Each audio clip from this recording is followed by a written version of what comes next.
ইসলামপুর মণ্ডলপাড়া দুর্গা মন্দিরের কাজ ইসলামপুর থানার পুলিশের বিরুদ্ধে আটকে দেওয়ার অভিযোগে তীব্র চাঞ্চল্য ছড়িয়ে পড়ে। গত ৭৪ বছর ধরে মণ্ডলপাড়ার বাসিন্দারা ওই জায়গাতেই ধুমধাম করে দুর্গাপুজো করে আসছে। এবছর মণ্ডলপাড়ার দুর্গাপুজো ৭৫ বছরে পদার্পণ করেছে, তাই মন্দির পাড়ার গড়ার সিদ্ধান্ত নিয়েছেন বাসিন্দারা। এদিকে মন্দিরের জমি জবরদখল মুক্ত করতে যত বিপত্তি। গতকাল বুধবার মণ্ডলপাড়া দুর্গা মন্দির কমিটি ও স্থানীয় বাসিন্দারা মন্দিরের কাজ করতে গেলে ইসলামপুর থানার আইসি শোভন কর্মকার বিশাল পুলিশ বাহিনী নিয়ে ঘটনাস্থলে পৌঁছে মন্দিরের কাজ আটকে দেয় বলে অভিযোগ। পুলিশ মন্দিরের কাজ আটকে দেওয়াতেই এলাকায় শোরগোল পড়ে যায়। পুলিশের বিরুদ্ধে লাঠিচার্জের অভিযোগ করে স্থানীয় বাসিন্দা থেকে দুর্গা মন্দির কমিটি। এদিকে কার অভিযোগ, কিসের অভিযোগের ভিত্তিতে পুলিশ মন্দিরের কাজ আটকে দিল সে বিষয়ে ইসলামপুর থানার আইসি শোভন কর্মকার কোনো কিছু জানাতে রাজি নয়। রায়গঞ্জের বিজেপি সাংসদ কার্তিক চন্দ্র পালকেও ফোনে অপমানজনিত কথা বলার অভিযোগ ইসলামপুর থানার আইসি শোভন কর্মকারের বিরুদ্ধে উঠেছে। দীর্ঘ কয়েক ঘন্টা ধরে পুলিশের সাথে তীব্র বাদানুবাদ চলে। ঘটনাস্থলে পৌঁছান বিজেপির জেলা সহসভাপতি সুরজিৎ সেন। দীর্ঘক্ষণ পর মন্দিরের কাজ আটকে দিয়ে ইসলামপুর থানার আইসি শোভন কর্মকার একটি নোটিশ টিনের বেড়ায় সাটিয়ে দেন।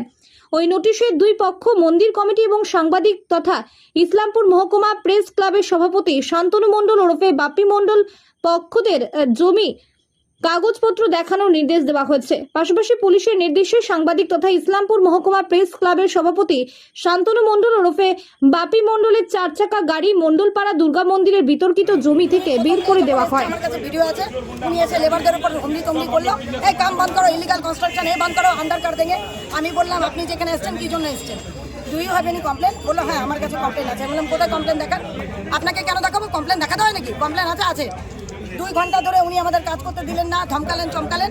এখন যখন এমপি ফোন করেছে কার্তিক বাবু, কে ধমকিয়েছে? ওই পুলিশ অফিসার শোভন কর্মকার বাবু, যখন এমপি ফোন করেছে কার্তিক পাল বাবু, বলেছে যে কাজ করতে দিন ওদের, সরকারের জমি, রাজ্য সরকারের কোনো কমপ্লেন নেই, যদি রাজ্য সরকার লিজ দিলে হয় আমরা এসে পরে ব্যাপারটা দেখে নিব, টেম্পোরারি কনস্ট্রাকশন করুক, লোকের ভাবাবেগে আঘাত করবেন না। উনি বলেন আমাকে লিখিত দেন। তো এমপি সাহেব বললেন যে ঠিক আছে লিখিত দিয়ে দেবো, আপনি কমপ্লেন লেটারটা দিন। কে কার কমপ্লেন এসছে উনি কমপ্লেন লেটার দিচ্ছে না, উল্টো আমাকে লাঠিচার্জ করতে মারতে আসলো। আর এখন বলছে একে তোল, তো একে তোল, মহিলা কনস্টেবল আন, একে তোল, একে নোটিস কর আমাকে, কারণ আমার দোষ। আমার কাছে সব ভিডিও আছে, আমার কাছে সব ভিডিও আছে। আমি শুধু চেয়েছি I was asking a complain letter, কারণ উনি এখানে এসছে ল অ্যান্ড অর্ডার মেনটেন করতে। তাহলে কমপ্লেন লেটার কোথায়? এখানে ল অ্যান্ড অর্ডার যে হচ্ছে, মেনটেন হচ্ছে না। হু টোল হিম? উনি কিছু বলছে না, উনি ওদের হয়ে এসছে বায়াস হয়ে, অনেক ধমকানো চমকানো প্রচুর ভিডিও আছে, সিএম অবধি আমরা পাঠিয়েছি। উপর থেকে কার্তিক পালবাবু ক্যাবিনেটের মিটিং থেকে এখানে ফোন করেছে, ওনার ফোনে করছে, আমার ফোনে করছে, কিন্তু উনি ফোন রিসিভ করে বলছে আপনি আমাকে লিখিত দিন। লিখিত যখন দিতে চাচ্ছে তখন কমপ্লেন লেটার দিচ্ছে না। দেখুন তো, আপনি যদি একটা কমপ্লেন না পান তাহলে আমি ওর পরিপ্রেক্ষিতে তো একটা লিখিত দিব, কমপ্লেন উনি দেখাতে পারছেন না। ম্যাডাম উনি বলতেছেন এখানে কাজ হচ্ছে, ওনার কথা অনুযায়ী আমরা কাজ ওখানে বন্ধ এখন আপাতত করে রাখছি।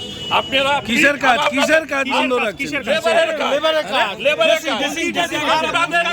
আপনাদেরকে অনুরোধ করতেছি, আপনারা জায়গাতে মন্দিরের কাজ দাদা, কাজটা হলো মন্দিরের। আমরা 75 বছরের পূজা, এটা আমাদের বাপ ঠাকুরদা পূজা, আজকের পুজো নয়। আমাদের কাজ করতে দিচ্ছে না। আমাদের জায়গা অনেকটা ওর বাড়ির মধ্যে চলে গেছে। প্যান্ডেল এখনই করতে হবে আমাদেরকে, আমাদের 75 বছর বিগ বাজেটের পূজা, আমাদের প্যান্ডেল এখনই করতে হবে। আপনাদেরকে অনুরোধ করতেছি, আপনাদের অনুরোধ করছি আপনারা একটু দেখেন। ওনারা বলছেন কি কাজ বন্ধ করো, আমরা কাজ বন্ধ রেখে দিছি।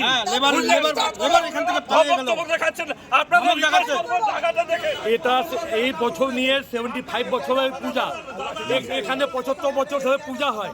হ্যাঁ, এটা দুর্গা মন্দিরের জমিন, এটা ভেস্টল্যান্ড জমিন বাপি মণ্ডল দখল করেছে, আর এটা বিক্রি করার চেষ্টা করছে। আমরা এখানে মন্দির বানানোর জন্য চেষ্টা করেছি। আজকে এখানে পুলিশ এসে আমাদেরকে এখন লাঠিচার্জ করেছিল, আর এটা আমাদের মন্দির বানানোর জন্য আটকাচ্ছে। কার্তিক পাল আমাদের এমপি আইসি সাহেবকে ফোন করেছিল, উনার কথা পর্যন্ত শুনছে না। তখন এগুলো আমরা কোথায় যাবো? আমাদেরকে কথা কে শুনবে? কমপ্লেন উনি কোন বেসিসে এখানে আসছে? উনি যে কমপ্লেন কেউ করেছে ওটা ওনার কাছে কোনো কমপ্লেনের কপি নাই, তো উনি কোন বেসিসে আসবে এখানে?